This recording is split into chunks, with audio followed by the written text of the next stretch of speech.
membuat kemah suci. Keluaran 36. Lalu semua ahli di antara tukang-tukang itu membuat kemah suci dari 10 tenda dari lenan halus yang dipintal benangnya, dan dari kain ungu tua, kain ungu muda dan kain kirmizi, dengan ada kerupnya, buatan ahli tenun, dibuat orang semuanya itu. Panjang tiap-tiap tenda 28 hasta, dan lebar tiap-tiap tenda 4 hasta, semua tenda itu sama ukurannya. 5 dari tenda itu dirangkap menjadi satu, dan yang 5 lagi juga dirangkap menjadi satu. Pada rangkapan yang pertama, di tepi satu tenda yang di ujung, dibuatlah sosok-sosok kain ungu tua, dan demikian juga di tepi satu tenda yang paling ujung pada rangkapan yang kedua. 50 sosok dibuat orang pada tenda yang pertama, dan 50 sosok pada tenda yang di ujung pada rangkapan yang kedua, sehingga sosok-sosok itu tepat berhadapan satu sama lain. Dibuatlah 50 kaitan emas dan disambunglah tenda-tenda kemah suci, yang satu dengan yang lain, dengan memakai kaitan itu, sehingga menjadi satu. Dibuatlah tenda-tenda dari bulu kambing menjadi atap kemah yang menudungi kemah suci, 11 tenda dibuat orang. Panjang tiap-tiap tenda 30 hasta, dan 4 hasta lebarnya tiap-tiap tenda, yang 11 tenda itu sama ukurannya. Disambunglah 5 dari tenda itu dengan tersendiri, dan 6 dari tenda itu dengan tersendiri. Dibuatlah 50 sosok pada rangkapan, yang pertama di tepi satu tenda yang di ujung, dan dibuat 50 sosok di tepi satu tenda pada rangkapan yang kedua.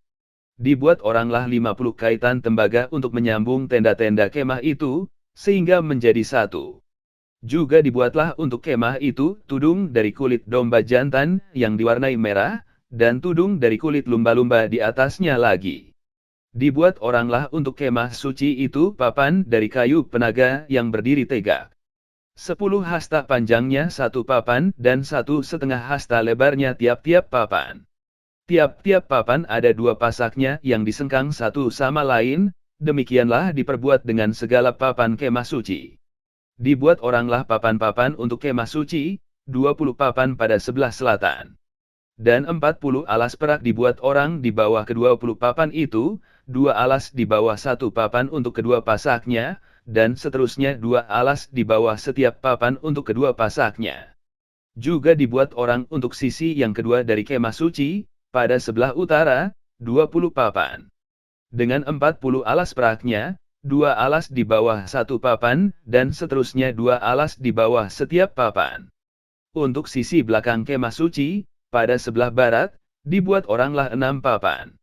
2 papan dibuat orang untuk sudut kemah suci, di sisi belakang.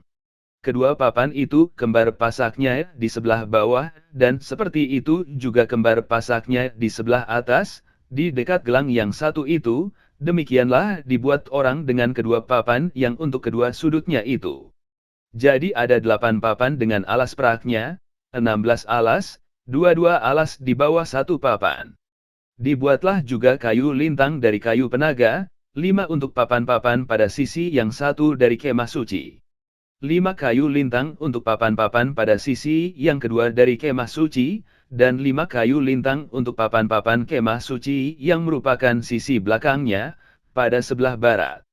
Dibuat oranglah kayu lintang yang di tengah menjadi melintang terus di tengah-tengah papan-papan itu dari ujung ke ujung.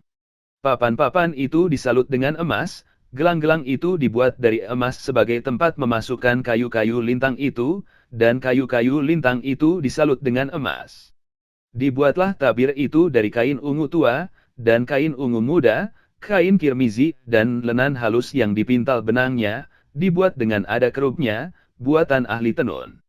Dibuat oranglah untuk itu 4 tiang dari kayu penaga, dan disalutlah itu dengan emas, dengan ada kaitannya dari emas, lagi dituanglah 4 alas perak untuk tiang itu. Juga dibuat oranglah tirai untuk pintu kemah itu dari kain ungu tua, kain ungu muda, kain kirmizi, dan lenan halus yang dipintal benangnya, tenunan yang berwarna-warna. Dan kelima tiangnya dengan kaitan untuk tiang itu, disalutlah ujungnya dan penyambung-penyambungnya dengan emas, dan kelima alasnya itu adalah dari tembaga.